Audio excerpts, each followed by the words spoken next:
லூக்கா எழுதின சுவிசேஷம் 24ஆம் அதிகாரத்திலிருந்து அங்க இருக்கிற ஒரு சம்பவத்தை மையமா வச்சு சில சத்தியங்களை நம்ம கற்றுக்கொள்ள போகிறோம். லூக்கா 24ஆம் அதிகாரம்.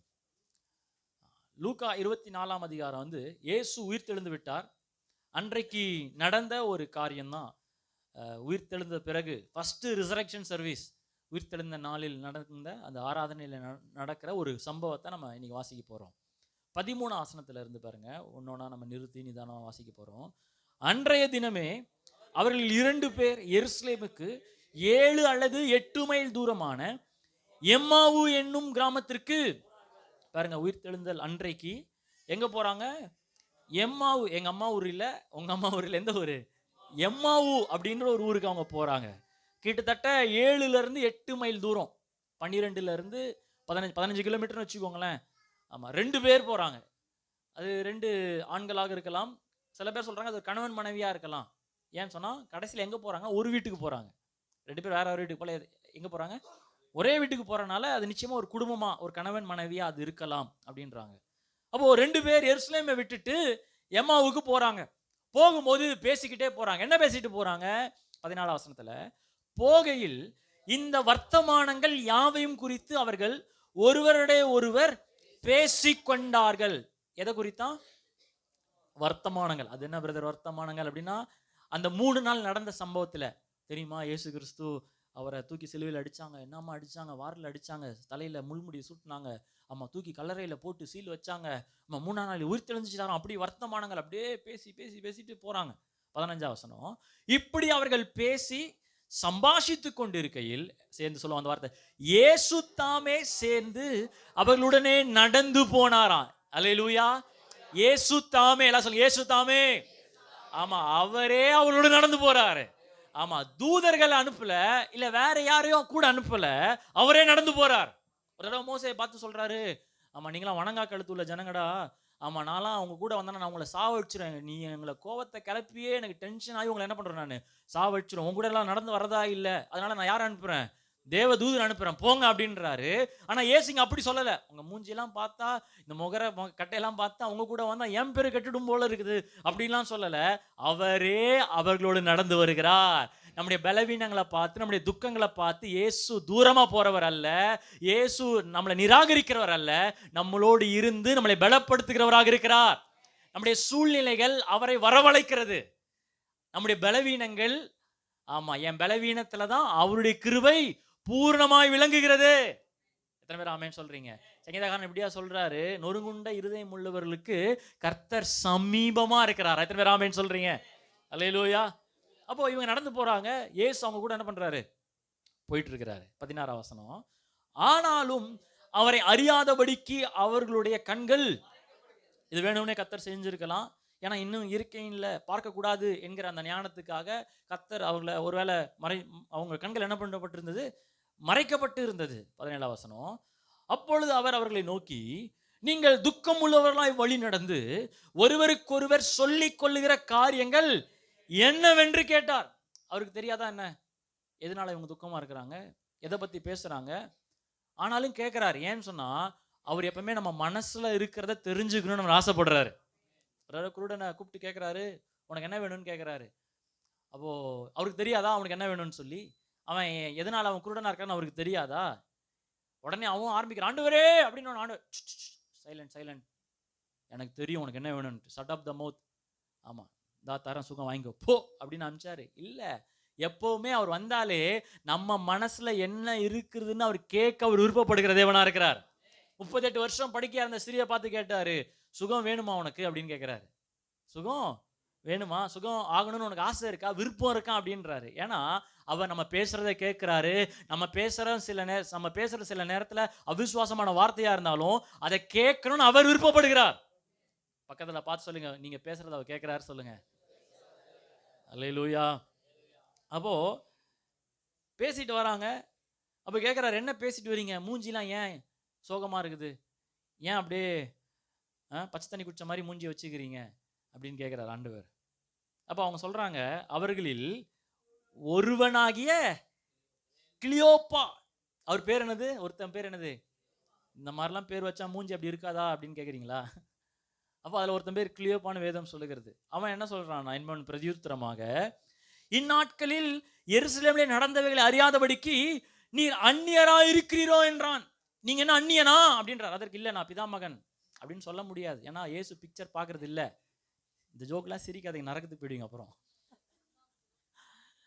அப்போ அவர் சொல்றாரு, அவர் எவைகள் என்றார். இன்னும் கேட்கிறார், எதை பத்தி பேசுறீங்க? அவர் சொல்றாங்க, நீங்க என்ன எதுவுமே தெரியாது, நீங்க அந்நியரா கேட்கும்போது அவர் சொல்றாரு, அவர் எவைகள் என்றார். அதற்கு அவர்கள், நசரனாகிய இயேசுவை குறித்தவைகளே. அந்த வார்த்தையை சேர்ந்து வாசிப்போம். அவர் தேவனுக்கு முன்பாகவும் ஜனங்கள் எல்லோருக்கும் முன்பாகவும் செய்கையிலும் வாக்கையிலும் வல்லமை உள்ள. பாருங்க என்ன மாதிரி டைலாக் பேசுறாங்க பாருங்களா, என்ன மாதிரி ஒரு வறுமை. அவர் தேவனுக்கு முன்பாகவும் ஜனங்களுக்கு முன்பாகவும் வாக்கையிலும் செய்கையிலும் வல்லமை உள்ள அப்படின்னு சொல்லி டக்குன்னு என்ன சொல்றாங்கன்னா, தீர்க்கதரிசியா இருந்தார். என்ன மாதிரி ஒரு வெளிப்பாடை மிஸ் பண்ணிட்டாங்க. அவர் யாரு? வெறும் தீர்க்கதரிசி அல்ல, அவர் தேவகுமாரன், அவர் இயேசு கிறிஸ்து. அவர் தான் உலகத்தின் பாவிகளை ரட்சிக்க வந்த மெய்யான ரட்சகர். ஆனா அவங்க பார்வையில் எப்படி பார்த்துட்டாங்கன்னா, ஆனா ஆரம்பிக்கும் நல்லா தான் ஆரம்பிக்கிறாங்க. அவர் தேவனுக்கு முன்பாக ஜனங்களுக்கு முன்பாக வாக்கிலும் செய்கைகளையும் வல்லமை உள்ளன்னு சொல்லிட்டு டக்குன்னு என்ன சொல்லிட்டாங்க? தீர்க்கதரிசி அப்படின்ட்டாங்க. அப்ப அவங்க பார்வையில இயேசு கிறிஸ்து வெறும் ஒரு தீர்க்கதரிசியாக மட்டும்தான் அவங்க என்ன பண்ணாங்கன்னா பார்த்தாங்க. அப்ப அவங்க துக்கமா இருப்பதற்கான ஒரு மிகப்பெரிய ஒரு காரணம் என்னன்னு சொன்னா, இயேசு கிறிஸ்துவை குறித்து யார், அவர் எப்படிப்பட்டவர் என்பதை தெரியாதனால அவங்க துக்கமா இருந்தாங்க. 3 காரணங்கள் அவங்க துக்கமா இருந்ததுக்கான 3 காரணங்கள் நான் சொல்றேன் இந்த பகுதியில். முதலாவது, லேக் ஆஃப் ரெவலேஷன். இயேசு கிறிஸ்து யார் என்பது அவங்க என்ன பண்ணல, தெரியல. இயேசு கிறிஸ்து யாருன்னு நினைச்சிட்டாங்க? தீர்க்கதரிசி நினைச்சிட்டாங்க. தேவ குமாரனை போய் ஒரு மனுஷனா ட்ரீட் பண்றாங்க. ஓ, அவர் தீர்க்கதரிசி தாங்க, அவர் என்னங்க அவரு அப்படின்ட்டு ஞானத்தின் குறைவு அவங்க வாழ்க்கையில துக்கத்தை ஏற்படுச்சு. அதான் ஓசியால ஒரு வசனம் சொல்லுதுல, என் ஜனங்கள் அறிவில்லாமையால் சங்காரமாகுகிறார்கள். பக்கத்துல கை பிடிச்சு சொல்லுங்க, ஞானத்தின் குறைவு. இயேசு கிறிஸ்துவை குறித்த ஞானத்தின் குறைவு துக்கத்தை ஏற்படுத்தும். அப்புறம் என்ன நடந்தது? 19 வசனம் பாருங்க. அவர் எவைகள் என்றார். அதற்கு அவர்கள், நசரேயனாகிய இயேசு கிறிஸ்துவை குறித்தவைகளே. அவர் தேவனுக்கு முன்பாகவும் ஜனங்கள் எல்லாருக்கும் முன்பாகவும் செய்கையிலும் வாக்கிலும் வல்லமை உள்ள. ஆமா, 20 வசனம். நம்முடைய பிரதான ஆசாரியரும் அதிகாரிகளும் அவரை மரணாக்கினைக்குட்படுத்தி சிலுவையில் அறைந்தார்கள். 21, அவரே இஸ்ரவேலை மீட்க ரட்சிப்பவர் என்று நாங்கள். அப்போ அவங்க கண்கள் எல்லாம் எதிர் மேல இருந்துச்சுன்னு சொன்னா இஸ்ரவேல் மேல இருந்தது. அவங்கள பொறுத்த வரைக்கும் இஸ்ரேலை யார் காப்பாத்துவா? இவர் வேற செத்து போயிட்டாரு. இவர் இஸ்ரேலை காப்பாத்துவாருன்னு பார்த்தா, ரோம அரசாங்கத்துக்கிட்ட இருந்து இஸ்ரேலை மீட்பாருன்னு பார்த்தா, எங்களுக்கு ஒரு ரட்சகர் பிறப்பாருன்னு பார்த்தா அவரு போய் செத்துட்டாரு. இனி எங்க நாட்டை யார் காப்பாத்துவா? எங்க தேசத்தை யார் காப்பாத்துவா? இனி இஸ்ரேலுடைய கதி என்ன அப்படிங்கிற கவலையெல்லாம் எதிர் மேலன்னு சொன்னா இயேசு மேல இல்ல. எது மேல? இஸ்ரவேல் மேல. அவங்க துக்கத்தின் காரணம் ரெண்டாவது என்னன்னு சொன்னா, இயேசுவை தவிர வேற எல்லா இஸ்ரவேலையும் தூக்கி நடுவில் வச்சுக்கிறது. இது எப்போ நடக்குமோ, இது எப்போ இந்த காரியம் சரியாகுமோ, இந்த வருட முடிவுல இது நடக்கும் நான் நினைச்சேன், ஆனா நடக்கல. அது ஒரு இஸ்ரவேல். எதெல்லாம் என்னுடைய சிந்தையில என்னுடைய மனசுல எதுக்கெல்லாம் நான் முக்கியத்துவம் கொடுக்கறனோ அதெல்லாம் இஸ்ரவேல். அந்த இஸ்ரவேலுக்காக நான் பாரப்படுறனால நான் எப்படி இருக்கிறேன்னு சொன்னா இன்னும் துக்கமா இருக்கிறேன். அல்லேலூயா. இப்போ அவங்கள பொறுத்த வரைக்கும் இயேசு ஒரு வேலைக்காரர். இஸ்ரவேல் என்கிற தேசத்தை காப்பாற்ற அந்த வேலை அவங்க நினைச்சிருப்பாங்க. அவர் சிலுவையை தூக்கிட்டு போகும்போது வரார் வரார் வரார் வரார், எங்கள் ரட்சகர் வரார். அப்படியே சங்கிலியெல்லாம் இழுத்துட்டு வரும்போது அவங்களுக்கு அப்படியே ஞாபகம் வந்திருக்கும், அம்மா ஒரு மீட்பர் வந்திருக்கிறார் போல. இப்போ சொல்லிட்டு எடுத்து எல்லாரையும் ரோமஸ் எல்லாம் அப்படியே அசால்ட் பண்ண போறாருன்னு பார்த்தா அவர் என்ன பண்றார்? சிலுவையில் என் ஆவியை உங்ககிட்ட ஒப்பு கொடுக்குறேன்னு செத்துட்டார். இப்போ அவங்களுக்கு ஒரு பெரிய துக்கம். அல்லேலூயா. அப்போ நம்ம கூட இன்னைக்கு துக்கத்தில் இருக்கிற வாய்ப்பு இருக்குது. ஏன்னா அதற்கு காரணம் என்னன்னு சொன்னா, ஏதோ ஒரு இஸ்ரவேல் வாழ்க்கையில் நடுவில் வச்சுட்டு இது எப்போ நடக்க ஆண்டவரே, எனக்கு எப்போதான் திருமணம் ஆகும், திருமணம் ஆனாங்க, எனக்கு திருமணம் ஆயிடுச்சு, எப்போ எனக்கு பிள்ளை பிறக்கும், எப்போ என் பிள்ளை இன்ஜினியர் ஆவான், எப்போ என் பிள்ளை வளர்ந்து எனக்கு சோறு போட போறான், எப்போ இது எனக்கு கிடைக்கும். எல்லா இஸ்ரவேலையும் நடுவில் கொண்டு வந்துட்டு நான் நினைச்சேன் இது செய்வாருன்ட்டு, நான் நம்பினேன் இது நடக்கும்ன்ட்டு, இந்த வருஷத்துல இதில் எப்படியா பண்ணிடுவார்னு நான் நினைச்சேன் ஆனாலும் பண்ணலையே அப்படின்ட்டு ஆண்டவரை தவிர வேற ஏதோ இஸ்ரவேலை நடுவில் வச்சிருக்கிறதா நம்முடைய வாழ்க்கையில அநேக நேரத்தில் துக்கத்திற்கு காரணமாக இருக்கிறது.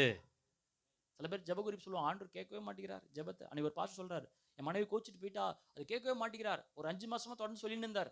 இப்போ நான் கேட்டேன், என்னதான் ஆச்சு இவருக்கு மனைவிக்கும்? அவர் சொன்னார், ஆக்சுவலாக அவர் வச்சிருந்த வேற ஒருத்தர் மனைவி அதை ஒரிஜினல் புருஷனோட போயிடுச்சு. இப்போ அதுக்காக ஜெபம் பண்றாரு. அப்போ இப்படிப்பட்ட ஜெபத்தில் தேவன் கேட்க மாட்டார். அதெல்லாம் வந்து நியாயமே கிடையாது. அது நடக்கலாம் வாய்ப்பே இல்லை. ஆனால் சில நியாயமான கேள்விகள் இருக்கலாம். எனக்கு எப்போ திருமணம் ஆகும், எப்போ எனக்கு வேலை கிடைக்கும், எப்போ எனக்கு உயர்வு வரும், எப்போ என் ஊழியத்தில் செழிப்பு கிடைக்கும். அந்த இஸ்ரவேலை நடுவில் கொண்டு வந்து ஏன் செய்யலை, ஏன் நடக்கலன்னு வரும்பொழுது நம்முடைய வாழ்க்கை துக்கமாய் மாறி விடுகிறது. பல துக்கத்துக்கு காரணமே இயேசு நடுவில் இல்லை. யார் நடுவில் இருக்கிறா? இஸ்ரவேல் நடுவில் இருக்கிறது. அதனால தான் அவங்க சொல்றாங்க, அவர் இஸ்ரவேலை காப்பாற்றுவார்னு நினைச்சோம், இஸ்ரவேலை மீட்டு ரட்சிப்பவர் என்று நாங்கள் நம்பி இருந்தோம் அப்படின்றாங்க. தொடர்ந்து அவங்க சொல்றாங்க 24ஆம் அதிகாரத்துல 22 பாருங்க. ஆனாலும் எங்கள் கூட்டத்தை சேர்ந்த சில ஸ்திரீகள் அதிகாலமே கல்லைனிடத்திற்கு போய் அவருடைய சரீரத்தை காணாமல் திரும்பி வந்து அவர் உயிரோடு இருக்கிறார் என்று சொன்ன தேவ தூதரை தரிசித்தோம் என்று சொல்லி எங்களை பிரமிக்க பண்ணினார்கள். நல்ல செய்தி வந்ததா இல்லையா? சொல்லுங்க, அவங்களுக்கு நல்ல செய்தி வந்துச்சா இல்லையா? வந்து தான் அப்பவும் துக்கம் போல இன்னும் எப்படிதான் இருக்கிறாங்க? அவங்க துக்கத்தோட தான் இருக்கிறாங்க. 24ஆம் வசனத்துல அப்பொழுது எங்களில் சிலர் கல்லிடத்திற்கு போய், இவங்களே போயிட்டாங்களாம். ஸ்திரீகள் சொன்னாங்களாம், ஆனாலும் அவங்களுக்கு நம்பிக்கை இல்லை. இவங்களே என்ன பண்ணிட்டாங்க? கல்லிடத்திற்கு போய் ஸ்திரீகள் சொன்னபடியே கண்டார்கள் அவரையோ. அல்லேலூயா. ஏன்னா அந்த நாட்களில் ஸ்திரீகள் சொல்வதை அவங்க நம்ப மாட்டாங்க. ஏன்னா அன்றைக்கு ஸ்திரீகளை வந்து யூதர்கள் வந்து ஒரு அற்பமா எண்ணிட்டு இருந்தாங்க.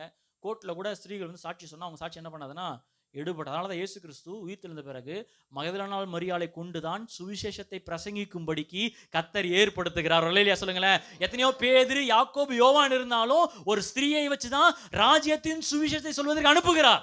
ஏன்னா சுவிசேஷ ஸ்திரீகளின் மகிமை திருப்ப கட்டுகிறார் அவர், ஸ்திரீகளை கனப்படுத்துகிறார் அவர். எத்தனை பேர் ஆமென் சொல்றீங்க? ஸ்திரீகளை நல்லவர் அல்லேலூயா சொல்லுங்களேன். என்றைக்கு முதல் தோட்டத்துல ஸ்திரீயானவள் ஆதாமுக்கு ஒரு பழத்தை கொடுத்தனால, தவறான ஒரு பழத்தை கொடுத்து அவனை வழி நடத்தினால அந்த ஸ்திரீயின் மகிமையை, ஸ்திரீயின் கனத்தை அவள் இழந்து போனாலோ, 2ஆம் ஆதாம் வந்து அவருடைய உயிர்த்தெழுது நிமித்தம் அதே ஸ்திரீயின் கனத்தையும் மகிமையும் அவர் புதுப்பித்திருக்கிறார். நல்லா கரங்களை தட்டி ஸ்திரீகள் கர்த்தரை ஸ்தோத்திரம் பண்ணுங்களேன். உங்களை கொண்டு கர்த்தர் பெரிய காரியங்களை அவர் செய்வார். அல்லேலூயா. ஸ்திரீகளை கொண்டு அவர் வல்லமையா அவரால் பிரகாசிக்க பண்ண முடியும். இப்போ ஸ்திரீகள் சொல்றாங்க, ஆனா அவங்க என்ன பண்ணல? நம்பல. இங்க இருந்து சில பேர் போறாங்க, ஆனாலும் அவங்க என்ன பண்ணல? நம்பல. அப்போ செய்தி கிடைச்சிச்சு, ஆனாலும் என்ன பண்ணல? நம்பல. அப்போ ஆண்டவர் என்ன சொல்றாரு 25ஆம் வசனத்துல? அப்பொழுது அவர் அவர்களை நோக்கி, தீர்க்கதரிசிகள் சொன்ன யாவையும் விசுவாசிக்கிறதற்கு புத்தி இல்லாத மந்தம் இருதயம் உள்ளவர்களே. அல்லேலூயா. இப்போ பாருங்க, இதான் 3வது காரணம் ஏன் அவங்க துக்கமா இருந்துன்னு சொன்னா, கர்த்தரின் வார்த்தையை விசுவாசிப்பதற்கு மந்த இருதயம் உள்ளவர்களாக அவங்க இருந்தாங்க. அல்லேலூயா. இப்போ இன்னைக்கு நம்முடைய வாழ்க்கையில மகிழ்ச்சி வரணுமா, நம்முடைய வாழ்க்கையில துக்கத்தை எடுத்து போட்டு சந்தோஷத்தை கொண்டு வரணுமா, இந்த 3 காரியம் நம்முடைய வாழ்க்கையில இருக்கக்கூடாது. என்னன்னு சொன்னா, அவரை குறித்த ஞானத்தின் குறைபாடுகள் இருக்கக்கூடாது. இயேசு கிறிஸ்துவை வாழ்க்கையில நடுவில் வைக்காம வேற இஸ்ரவேலை நடுவில் வைத்திருக்க கூடாது. 3வது அவருடைய நற்செய்தியை நாம விசுவாசிக்காம இருக்கக்கூடாது. எத்தனை பேர் ஆமேன்னு சொல்றீங்க? இன்னைக்கு நல்ல செய்திலாம் கேட்டா அதை நம்புறது இல்லை. நம்ம சபையில வந்து நமக்கு நல்ல செய்தி, ஒரு கர்த்தர் இந்த வாரத்தில் உங்களுக்கு கதவுல திறக்கிறார், உங்களுக்கு வந்து நன்மைகள் உண்டாக போகுது, உங்களுக்காக வாசல் திறக்கும் அப்படின்னு சொன்னா, அதெல்லாம் யாருக்கும் செய்வார் பிரதர். அங்கே ஒருத்தர் அல்லேலூயான்னு சொன்னார்ல சவுண்ட், அவருக்கு செய்வார். அந்த சிஸ்டர் கை தட்டிட்டே மண்டையாட்டுறாங்களே, அவங்களுக்கு செய்வார். ஆனால் ஒரு கெட்ட செய்தி வருதுன்னு வச்சுக்கோங்க, நியூஸ்ல வருது, இந்த வாரத்தில் ஒரு 40 வயசுக்கு மேல் உள்ளவர்களுக்கான ஒரு விசேஷத்தை வியாதி பரவுதுன்னா நிச்சயம் எனக்கு வந்துடும். அது தெரியும், சிம்டம்ஸ்லாம் கரெக்டாக இருக்குது. அல்லேலூயா. நல்ல செய்தி என்ன பண்றது இல்லைன்னா நம்ம நம்புறது இல்லை. ஆனால் கெட்ட செய்தி நாம் என்ன பண்ணிடுறோம்னு சொன்னால் அதை ஏற்றுக்கொள்வது நம்ம ஆர்வமாக இருக்கிறோம்.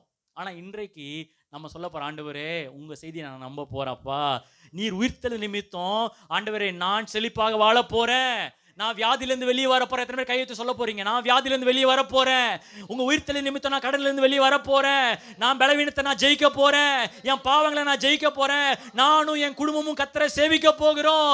எஸ், நான் மந்த இருதயம் உள்ளவரா நான் இருக்க போகிறது இல்லை, நான் இஸ்ரவேலை நடுவில் கொண்டு வர போகிறது இல்லை, நான் ஞானத்தில் குறைபாடு உள்ளவனா இருக்க போகிறது இல்லை. நல்லா கரங்களை தட்டி ஆண்டவரை மகிமைப்படுத்துவோமா? ஹல்லேலூயா. எத்தனை பேர் ஆமென் சொல்றீங்க? அதனால தான் இயேசு அவங்கள ஆறுதல் படுத்தலை, அவங்கள பார்த்து ரொம்ப ஸ்ட்ரிக்டாக எச்சரிக்கிறார். என்ன சொல்றாரு? மந்த இருதயம் உள்ளவர்களே. ஏன்பா மந்த இருதயம் உள்ளவராக இருக்கிறீங்க அப்படின்ட்டு அவங்கள வந்து டீல் பண்றாரு. அப்போ இந்த பகுதியில இருந்து எப்படி பிரதர் இந்த துக்கத்துல இருந்தெல்லாம் நான் வெளியில வருவது, எப்படி பிரதர் இப்படிப்பட்ட மனசோர்வு இருந்தெல்லாம் வெளியில வருவது? ஒரு 4 ரகசியங்களை நம்ம கற்றுக்கொள்ள போகிறோம். அது நிமித்தமா வரப்போகிற இன்னொரு 4 ரகசியங்களை நம்ம கற்றுக்கொள்ள போகிறோம். தொடர்ந்து நம்ம வாசிக்க போறோம். 25 இருந்து வாசிப்போமா? அப்பொழுது அவர் அவர்களை நோக்கி, தீர்க்கதரிசிகள் சொன்ன யாவும் விசுவாசிப்பதற்கு புத்தி இல்லாத மந்த இருதயம் உள்ளவர்களே அப்படின்னு திட்டுறார். திட்டிட்டு 26ல பாருங்க, கிறிஸ்து இவ்விதமாய் பாடுபடவும். இவர் என்ன சொல்றாரு? கிறிஸ்து. அவங்க என்ன சொன்னாங்க? தீர்க்கதரிசி. இவர் என்ன சொல்றாருன்னா கிறிஸ்து. இயேசு தன்னை எப்படி வெளிப்படுத்துறாருன்னா, அவர் தீர்க்கதரிசி இல்லப்பா, அவர் தான் மெய்யான கிறிஸ்து. சொல்றாரு, கிறிஸ்து இவ்விதமாய் பாடுபடவும் தமது மகிமையில் பிரவேசிக்கவும் வேண்டியதல்லவா என்று சொல்லி மோசே முதலிய சகல தீர்க்கதரிசிகளுக்கும் எழுதின வேத வாக்கியங்கள் எல்லாவற்றிலும் தம்மை குறித்து, எல்லாம் சொல்லுங்க, தம்மை குறித்து சொல்லியவைகளை அவர்களுக்கு விவரித்து காண்பித்தார். சொல்லுங்க, வேத வாக்கியங்கள் தம்மை குறித்து. சொல்லுங்க, ஸ்கிரிப்சர். சொல்லுங்க, ஸ்கிரிப்சர் himself. அப்போ அவங்க துக்கம் என்னது? இயேசு செத்துட்டாரு, இயேசு மரிச்சிட்டாரு, இயேசுவை இனிமே எப்படி அவர் வருவாரு, இஸ்ரவேலை யாரு காப்பாத்துவா, இப்படியெல்லாம் அவங்க மனசெல்லாம் ஒரே துக்கமா இருக்குது. கிடைச்ச செய்தி வந்துச்சு, ஆனா செய்தி கூட அவங்க என்ன பண்ணல, நம்பாம இருக்கிறாங்க. ஆனா இயேசு அதை எப்படி டீல் பண்றாரு, அதை எப்படி சரி பண்றாருன்னா, அவரையே வெளிப்படுத்தி காமிக்கல.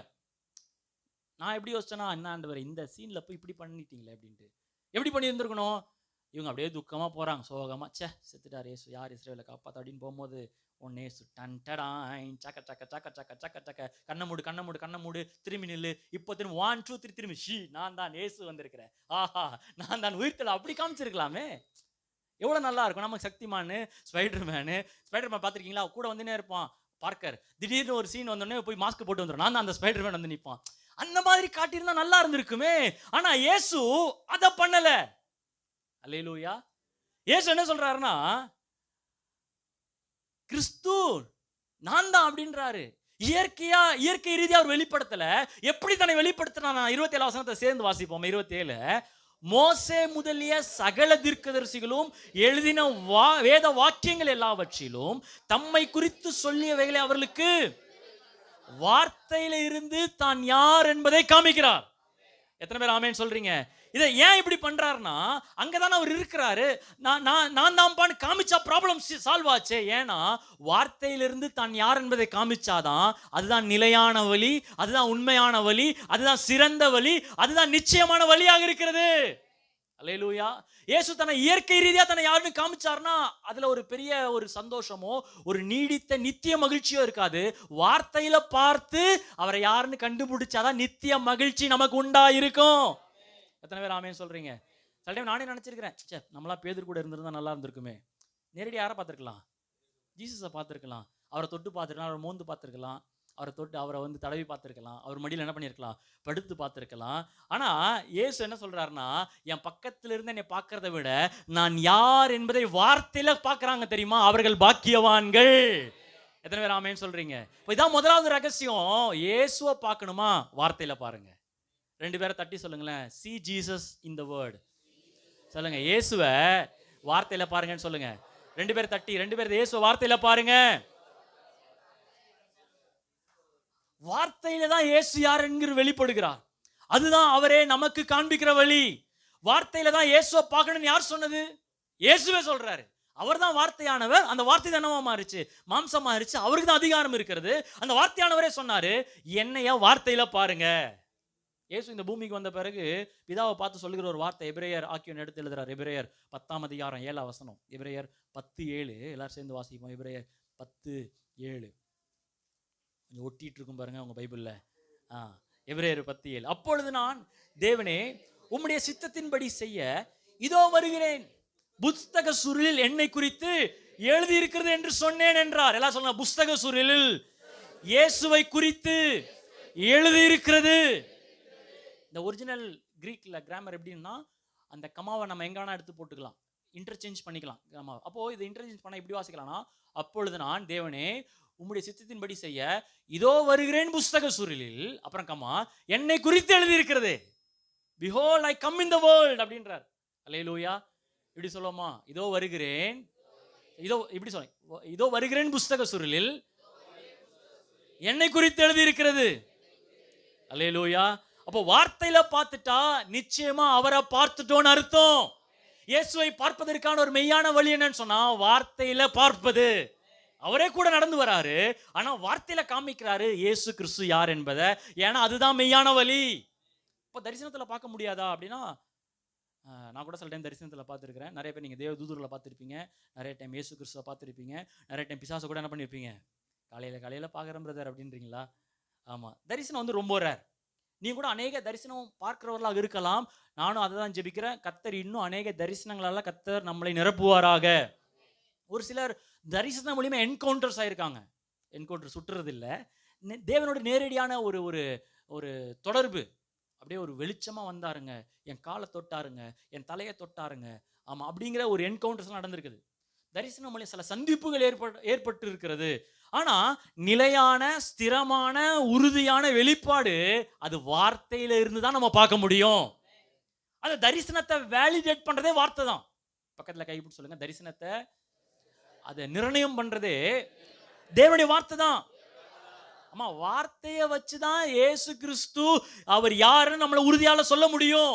அப்போ தரிசனங்களுக்காக நன்றி, தீர்க்க தரிசனங்களுக்காக நன்றி. ஆனா சிறந்த வழி இயேசு கிறிஸ்து எங்க தான் பார்க்க முடியும்? வார்த்தையில தான். அல்லேலூயா. நான் இயேசுவை சந்திக்கணும்னு ஆசை, கனவுல பார்க்கலாமா இல்ல தரிசனத்துல பார்க்கலாமா? நான் சொல்றேன், சிறந்த வழி வேத வார்த்தையில பாருங்க. சில டைம் வசனத்தை படிக்கும் போது ஒரு வார்த்தை நம்மளை தொடும், நம்மளை அழ தோணும். ஏன்னு சொன்னா நீங்க இயேசு கிறிஸ்துவை பார்த்திருக்கீங்கன்னு அர்த்தம். சில பிரசனத்தை கேட்டுட்டே இருப்போம், அது உங்க சூழ்நிலைக்கு ஏற்ற ஒரு வார்த்தையா இருக்கும். அந்த வார்த்தை கேட்கும்போது அழுதுட்டு இருப்பீங்க. பக்கத்துல ரொம்ப நல்லா தானே ஜோக் சொன்னார், இவரையும் அழுதுட்டு இருக்கிறார் யாருன்னா, அந்த வார்த்தை மூலியமா நீங்க இயேசு கிறிஸ்துவை பார்த்திருப்பீங்க. சில பேர் இயேசுவை போட்டோல பாக்குறாங்க. எதுல பாக்குறாங்க? போட்டோல இருக்குது எல்லாம் ஒரு டிராயிங் இல்லாட்டி ஒரு ஆக்டருடைய ஒரு வரைபடம். சில போட்டோலாம் பார்த்துருக்கீங்களா, இயேசு கிறிஸ்து இப்படி இருப்பார், 2 நாளாச்சு சாப்பிட்டு, யாராவது சாப்பாடு குத்தீங்களா அப்படின்னுவார்.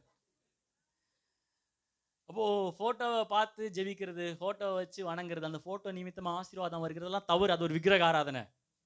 பார்த்தா பாம்போல இருப்பார், அப்படி இந்த பூனை பால் குடிக்குமா? ஆனா என் தேவன் ரொம்ப கம்பீரமானவர். ஒரு நாள் இயேசு கிறிஸ்து பேதுருவை பார்த்து சொல்றாரு, படகு அழைச்சிட்டு வா பேதுரு, ஆழத்துக்கு போலாம், வலையை எடுத்துட்டு வா அப்படின்னு. பேதுரு என்ன பண்றாரு, வலையை எடுத்துட்டு, பேதுரு வா பேதுரு, வலையை எடுத்துட்டு வா பேதுரு அப்படின்னு சொன்னா, சாமி போ சாமி, அந்த பக்கம் போய் ஏதாவது பண்ணு நீ அப்படின்னு இருப்பான். ஏன்னு சொன்னா அவர் வார்த்தையிலே கம்பீரமானவர். Is a majestic. சொல்லுங்களேன், மெஜஸ்டிக். ஆமா, அவர் ரொம்ப கம்பீரமானவர். அப்போ இயேசு கிறிஸ்துவ போட்டோல சிறந்த வகையில பார்க்க முடியாது. ஜீசஸ்னா ஜீசஸ் தான், அவர் போல பயங்கரமானவர் யாரும் இல்ல. அல்லேலூயா.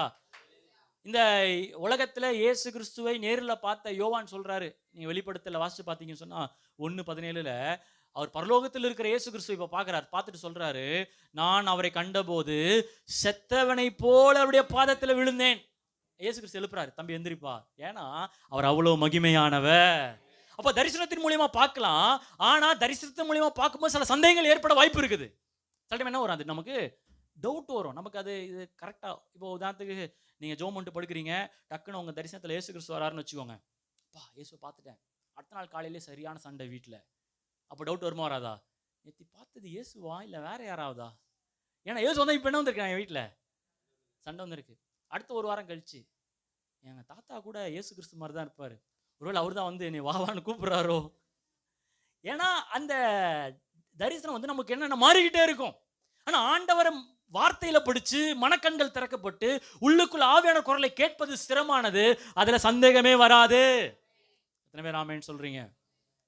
சில டைம் நான் வாழ்க்கையில் அனுபவிச்சு சொல்கிறேன். இந்த கல்யாண டைம்லலாம் பொண்ணு பார்த்துட்டே இருக்கும்போது எந்த பொண்ணு சூஸ் பண்ணுறதுனே தெரியாத ஒரு டைம். நிறைய பொண்ணுங்க வேற வந்து எஸ்ராவை கல்யாணம் பண்ணின்னு ஆசையாக இருந்தாங்க வேற. நான் ஒரு நாள் எங்கள் வீட்டு மாடியில், ஆண்டவரே எந்த பொண்ணு, இந்த பொண்ணா அப்பா, இந்த பொண்ணா, எதை பார்த்து சூஸ் பண்ண தெரியலையே ஆண்டவரேன்ட்டு ஜோம் பண்ணிகிட்டே இருக்கிறேன். அப்போது ஓரளவுக்கு விவரம் இல்லாத டைம்னு வச்சுக்கோங்களேன். அப்போ ஜோம் பண்ணிகிட்டே இருக்கும்போது நான் சும்மா ஜெபிக்கிறேன், ஆண்டவரே இந்த பொண்ணு ஓகேனா நான் இப்போது ஒரு அடையாளத்தை காட்டுங்கப்பா, ஒரு தரிசனத்தை காட்டுங்க ஆண்டவரே. என்னுடைய கண்ணை திறந்து முடிச்சேன் பாருங்க, 2 புறா அப்படியே பறந்து போகுது. சந்தோஷம், ஆஹா புறா பரிசுத்த ஆவியானவர் 2ஆ போகுது. ஆமாம் ஜோடி, இதுதான் நமக்கு சித்தம் அப்படின்ட்டு. இப்போ இன்னொரு டவுட்டு, ஐயோ ஒரு புறா கரெக்டா தப்பா இல்லை, திருப்பி ஆண்டவரே இது நீர் தான் காட்டினது என்றால் திரும்ப நான் ஜெபம் பண்ணி பார்ப்பேன் ஆண்டவர். அதே புறா வரணும்னு பார்த்தா ஒரு அண்டை காக்கா வந்து கத்துது, காக்கா. அப்போ தரிசனத்துல சில டைம் என்ன ஒரு டவுட் ஏற்படுத்தும், சந்தேகத்தை வரும். ஆனால் வார்த்தை என்பது ஸ்திரமானது. கர்த்தர் தரிசனத்தை கொடுப்பது உண்மை. ஆனா பிசாசானவன் தரிசனத்தை என்ன பண்ணுவான்? கொடுப்போம். அதனால நம்ம ரொம்ப ஜாக்கிரதை உள்ளவராக இருக்கணும். ஒரு பொண்ணு சர்ச்சுக்கு வந்து ஜெபம் பண்ணுச்சு, ஆண்டவரே யார் எனக்கு கணவர், யார் எனக்கு கணவர், காட்டுங்க. உடனே பச்சை சட்டை வந்துருக்குது. பச்சை சட்டை எங்க? அந்த பச்சை சட்டை கல்யாணம் பண்ணிடுச்சு. 1 மாசம் போச்சு, 2 மாசம் போச்சு, இப்போ சண்டை. ஒரே டவுட்டு, ஒருவேளை அது லைட்டு பச்சையோ, எந்த பச்சைன்னு தெரியாம கல்யாணம் பண்ணிட்டேன் ஆண்டவரே. கிளி பச்சை ஆண்டவர் காட்டினா, இது டார்க் பச்சையா மாறிடுச்சு ஆண்டவரே. அல்லேலூயா. பக்கத்துல பார்த்து சொல்லுங்க, அப்படிலாம் கவலைப்படாதீங்க, வார்த்தையில பாருங்க. சொல்லுங்க, வார்த்தையில பாருங்க, யாருன்னு பார்ப்பீங்க. அல்லேலூயா.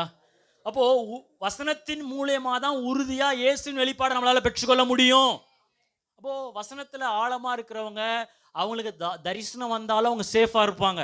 ஏன்னா அது வெறும் மனப்பான்மையா, இல்ல விருப்பத்தின்படி வந்துச்சா, இல்ல கர்த்தரே கொடுத்தாரான்னு சொல்லி சகலவற்றையும் நிரூபித்து காட்டுவதே கர்த்தருடைய வார்த்தை தான். எத்தனை பேர் ஆமென் சொல்றீங்க? அப்போ இயற்கை கண்களை பார்த்து நம்ம கர்த்தரை பார்த்தோம்னா அதுல சந்தேகம் ஏற்படும். ஆனா மனக்கண்கள் திறக்கப்பட்டு வார்த்தையில பார்த்தோம்னு சொன்னா விசுவாசத்தை யாராலும் அசைக்கவே முடியாது. அனுபவங்கள் குழப்பத்தை ஏற்படுத்தலாம், ஆனா வார்த்தையில பார்த்துட்டோம்னா அந்த வெளிப்பாடை யாராலும் திருடவே முடியாது. எத்தனை பேர் ஆமென் சொல்றீங்க? இயேசு கிறிஸ்துவை நேருக்கு நேர் பார்த்து அவர் குரலை கேட்ட ஒரு சீஷன் யார் சொல்லுங்க?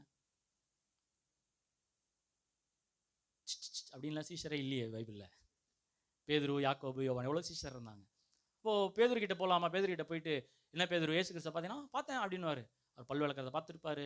இயேசு கிறிஸ்து ஷாம்பு போடுறத பார்த்து, என்ன ஒரு செம்ம ஸ்மெல்லாக இருக்குது, என்ன ஷாம்பு தான் போடுறீங்க, கூந்தல் இவ்வளோ பெருசாக இருக்குது, எல்லாம் பார்த்துருப்பாரு. அப்போது அவர் என்ன சொல்கிறாரு? அவர்கிட்ட போய் கேட்டிங்கன்னா வச்சுக்கோங்களேன், இயேசு கிறிஸ்துவை நீங்கள் நேரடியாக பார்த்தீங்களா, இயற்கை கண்களால் பார்த்தீங்களா, அது இன்னும் பெஸ்ட்டாக இருந்துச்சா, இல்லை வார்த்தையில பார்த்தது பெஸ்ட்டாக இருந்தால் அவர் என்ன சொல்லியிருப்பாரு? எங்களை போய் கேட்குறீங்களே, எங்களுக்கு நாங்களா பேதுருன்னு நினைக்கிறீங்களா? அவர்கிட்டே கேட்டுரும். வாசிங்களா 2 பேதுரு 1ஆம் அதிகாரத்தில் அவர்கிட்டே கேட்போம், நீங்கள் எந்த இயேசுவை பார்த்தீங்க, எது உங்களுக்கு பெஸ்ட்டாக இருந்துச்சுன்னு அவர் சொல்கிறாரு பாருங்க. நான் இயற்கை கண்களில் பார்த்த இயேசு இதா, இல்லை வார்த்தையில் பார்த்தவர் பயங்கரமாக இருந்தாரா? நீங்கள் பார்த்தீங்கன்னா 1 பேதுரு 2 பேதுரு 1ஆம் அதிகாரம் 16 பாருங்க, 16லேருந்து, நாங்கள் தந்திரமான கட்டுக்கதைகளை பின்பற்றுகிறவர்களாக அல்ல, அவருடைய மகத்துவத்தை கண்ணார கண்டவர்களாகவே. எதில் பார்த்துருக்கிறாரு? கண்ணார பார்த்துருக்கிறேன். நம்முடைய கர்த்தராகிய இயேசு கிறிஸ்துவின் வல்லமையையும் வருகையும் உங்களுக்கு.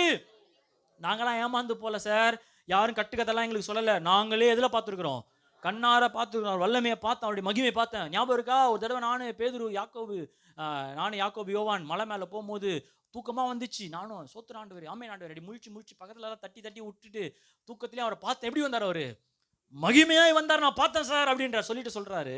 17ஆம் வசனம், இவர் என்னுடைய நேசகுமாரன், இவரிடத்தில் பிரியமாயிருக்கிறேன் சொல்லுகிற சத்தம் உன்னதமான மகிமையிலிருந்து அவருக்கு உண்டாகி, பிதாவாகிய தேவனால் அவருக்கு கனத்தையும் மகிமையும், அவரோட கூட நாங்கள் பரிசுத்த பர்வதத்து அருகையில் வானத்திலிருந்து பிறந்த அந்த சத்தத்தை, அப்ப என்ன சொல்றாரு? கண்ணார நாங்கள் கண்டோம்ன்றாரு. அடுத்தது எங்க காதார என்ன பண்ணோம்? சத்தத்தை கேட்டோம். இதை விட ஒரு ஷூரிட்டி வேணுமா? இதை விட நிச்சயம் வேணுமா? ஆனாலும் அடுத்தது சொல்றாரு, ஆமா என்ன சொல்றாரு? 19 எல்லாரும் சேர்ந்து, இதை விட அதிக உறுதியான தீர்க்க தரிசன வசனமும் நமக்கு உண்டு. எத்தனை பேர் ஆமென் சொல்றீங்க? கையை வெடித்து சொல்லுங்க, அதிக உறுதியான வசனம் உண்டு. சொல்லுங்க, தீர்க்க தரிசனங்களை காட்டிலும், அனுபவங்களை காட்டிலும், உணர்ச்சி பூர்வமான சூழ்நிலைகளை காட்டிலும் வசனத்தின் வெளிப்பாடு மிகவும் உறுதியானது. நல்லா கரங்களை தட்டி ஆண்டவரை மகிமைப்படுத்துவோமா? ஹல்லேலூயா. அப்போ கண்ணார பார்க்கறத விட, காதார கேட்கறத விட வசனத்திலிருந்து ஒரு வெளிப்பாடு உறுதியானது. இப்போ நம்மளே நினைச்சிருக்கிறோம், சே நம்மலாம் பேதுரு கூட இருந்திருந்தா, நம்மலாம் ஆண்டவர் கூட நேரடியாக, அதை விட நம்மளும் இன்றைக்கு பாக்கியவான்களாக இருக்கிறோம். ஏன்னா வார்த்தையில அவர் யார் என்பதை பார்த்து கொண்டு இருக்கிறோம். ஹல்லேலூயா. அப்போ இன்னைக்கு யாராவது துக்கத்தோடு வந்திருக்கிறீங்களா? ஐயோ என் இஸ்ரவேல் எங்கே போச்சுன்னு தெரியலையே, யார் என் இஸ்ரவேலை காப்பாற்றுவா? நீங்கள் எதிர்பார்த்த அற்புதம் நடக்கலையா? நீங்கள் எதிர்பார்த்த அந்த உயர்வு வரலையா? நீங்கள் எதிர்பார்த்த மேன்மை வரலையா? நான் நினச்சேன் ஒரு உயர்வு தருவார், நான் நினச்சேன் அப்படின்ட்டு வந்திருக்கிறீங்களா? இன்றைக்கு இயேசுவை வார்த்தையில் பார்க்கும்போது அவர் சகலவற்றையும் பார்த்து கொள்கிற தேவனாக இருக்கிறாரு. வாழ்க்கையில் அற்புதத்தை தேடுறதை விட வார்த்தையில் அற்புதத்தை தேடும் பொழுது அது நமக்கு ஆசீர்வாதமாய் மாறுது. பக்கத்தில் கைப்பிடிச்சு சொல்லுங்களா, வார்த்தையில் அற்புதத்தை தேடுங்க. சொல்லுங்க, வாழ்க்கையில் அற்புதத்தை தேடுறதை விட வார்த்தையில அற்புதத்தை தேடுங்க. அல்லேலூயா. அப்ப வார்த்தையில இயேசுவை தேடுங்க. see Jesus, look Jesus in the word. அதனால 27ஆம் வசனத்துல அவர் சொல்றாரு, மோசே முதலிய சகல தீர்க்கதரிசிகளுக்கும் எழுதின வேத வாக்கியங்கள் எல்லாவற்றையும் தம்மை குறித்து சொல்லியவைகளை அவர்களுக்கு விவரித்து. ஏன்னா இஸ்ரவேலுக்கு புதிய ஏற்பாடு இல்லை அன்னைக்கு, எது மட்டும் தான் இருந்தது? பழைய ஏற்பாடு. நமக்கு பழைய ஏற்பாடு எத்தனை பாகங்களாக இருக்குது? எத்தனை பாகங்கள்? 5 பாகங்கள். நியாயப்பிரமாணம், அப்புறமா வரலாறு, சிறிய தீர்க்க தரிசனம், பெரிய தீர்க்க தரிசனம், அப்புறம் செய்யுள் அப்படின்னு இருக்கு. ஆனால் யூதர்களுக்கு 3 பாகம் தான். ஒன்று நியாயப்பிரமாணம், இன்னொன்று தீர்க்க தரிசனம், இப்போ சங்கீதம். அதே அதிகாரத்தில் 44 வேதம் சொல்லுகிறது, அவர்களை நோக்கி மோசையின் நியாயப்பிரமாணத்திலும் தீர்க்க தரிசனங்களிலும் ஆகமங்களிலும் சங்கீதங்களிலும். அப்போ 3 தான் அவங்களுக்கு பழைய ஏற்பாடே, அந்த எல்லா புஸ்தகத்தையும். அப்போ எதுல இருந்து இவங்க பிரசங்கம் பண்றாரு? எந்த புஸ்தகத்திலிருந்து? முதலாவது மோசே முதலிய அப்படின்றார். அப்போ மோசே எத்தனை புக் எழுதினாரு? என்னென்ன புஸ்தகம்? மோசே 1, மோசே 2, மோசே 3. யோவான்னா அப்படி சொல்லிடலாம், மோசே தப்பிக்க முடியாது. என்னது? ஆதி ஆகமம், யாத்திரை ஆகமம், லேவியர் ஆகமம், எண்ணாகமம், உபாகமம், மௌனராகமமா? அவ்வளோதான், உபாகமம் வரைக்கும் தான். அப்போ ஆதி ஆகமத்திலிருந்து அவர் ஆரம்பிக்கிறாரு. ஆக்சுவலி உங்க பிரச்சனை என்ன? துக்கமா இருக்கிறாங்க. பிரச்சனை எதனால? இஸ்ரவேலை யார் காப்பாத்துவா? மனுஷன்லாம் இப்ப ரொம்ப ஒரு கஷ்டமா இருக்குது. அதை பத்தி பேசாம, அதை பத்தி டீல் பண்ணாம எங்க இருந்து ஆரம்பிக்கிறாருன்னா, ஆதி ஆகமத்துல உனக்கு தெரியுமா, நோவா ஒரு ஆபத்திலிருந்து தப்பி வைப்பதற்கு பேழையை கட்டினா, அந்த பேழை நிமித்தம் அவன் பாதுகாக்கப்பட்டான். அந்த பேழை யாருன்னா, நான் தான் அந்த பேழை. என்னை நம்புறவங்க எவ்வளவு பேர் உலகத்தின் அழிவிலும் காப்பாற்றப்படுவாங்க. ஆபிரகாமுக்கு ஒரு ஈசாக்கு கொடுக்கப்பட்டான். ஈசாக்கு தான் ஒரு அடையாளம், அந்த நிஜம் ஈசாக்கு நான் தான் அப்படிங்கிறாரு. ஈசாக்கு ஒரு மரத்தை எடுத்துக்கிட்டு பலி செலுத்த மலை மேல ஏறி போறாரு. நான் தான் அந்த ஈசாக்கு, உங்களுக்காக பலி மரமாகிய சிலுவையை நான் கொண்டு போய் உங்களுக்காக நான் பலியா இருக்கிறேன். ஆதி ஆகமத்திலிருந்து உபாகமம் வரைக்கும் தன்னை அவர்களுக்கு காண்பித்து கொண்டு இருந்தாராம். இப்போ நான் பரலோகத்து பண்ண நான் கேட்க போறேன், ஆண்டவரே, இந்த ஒரு பயணத்துல கிட்டத்தட்ட 15 கிலோமீட்டர் 3 மணி நேரம் பயணம் பண்ணியிருப்பாங்க. அதில் பேசின அந்த பிரசங்க CD இருந்தால் கொடுங்க ஆண்டவரே. In-depth Bible study. இல்லை MP3 இருக்கா? இல்லை கொஞ்சம் ஷேர் பண்ணுறீங்களா? ஏன்னா ஒரு புக்கில் இருந்து பேசுறதுக்கே ஒரு வசனம் நமக்கு ரொம்ப நேரம் ஆகிடுது. ஆனால் வித்தின் 3 ஹவர்ஸில் முழு பழைய ஏற்பாட்டிலையும் தான் யார் என்பதை அவங்களுக்கு காட்டிவிட்டார். எத்தனை பேர் ஆமேன்னு சொல்றீங்க? அப்போ மன சோர்வு நேரத்துல, மன பாரத்தின் நேரத்துல வார்த்தையில பாருங்க இயேசு கிறிஸ்து யார் என்பதை. உங்களால இனிமே துக்கமாவே இருக்க முடியாது. அப்போ மனசுல சோர்வு இருக்குதா, தாங்க முடியாத வேதனை இருக்குதா, ஏதோ பாதிக்குதா, இயேசுவோடு சேர்ந்து நடங்க. பக்கத்துல கை சொல்லுங்க, இயேசுவை பாருங்க, இயேசுவோடு சேர்ந்து நடங்க. அல்லேலூயா. நீங்க எப்ப தனியா நடக்கிற மாதிரி அனுபவம் இருக்குதா, உடனே அவர் உங்க கூட வந்து சேர்ந்து நடக்கிறவராக இருக்கிறார். அவர் துக்கத்தை பார்த்து உங்களுடன் ஜாயின் பண்ணிக்கிறார். நல்லா கரங்களை தட்டி மகிமைப்படுத்துங்களேன். அவர் உங்கள் வாழ்க்கையின் பயணத்துல உங்களோட அவர் இருக்கிறார். பக்கத்துல கை பிடிச்சு சொல்லுங்க, தட்டி சொல்லுங்க, நீங்க தனியா இல்ல சொல்லுங்க, அவர் உங்களோடு இருக்கிறாருன்னு சொல்லுங்க. அல்லேலூயா. ஆமா, ஒருவேளை நீங்க துக்க மூஞ்சியா கூட வச்சிருக்கலாம், ஆனால் அவர் உங்க கூட என்ன பண்றாரு? இருக்கிற. சில டைம்லாம் என்ன மூஞ்சி உருன்னு என் மனைவி கேட்பாங்க, எப்போ பார்த்தா மூஞ்சி உருன்னு வச்சுக்கிறீங்க, கொஞ்சம் சிரிச்சுருந்தா வாங்கலாம், கடைக்கு போகும்போதெல்லாம் ஏன் வச்சுருக்கீங்க, அம்மா நீங்கள் ரொம்ப நேரம் ஷாப்பிங் பண்ணால் எங்கள் மூஞ்சி என்னமா ஆகுது, இப்படிலாம் எப்படிங்க சாரி எடுக்க தோணுது.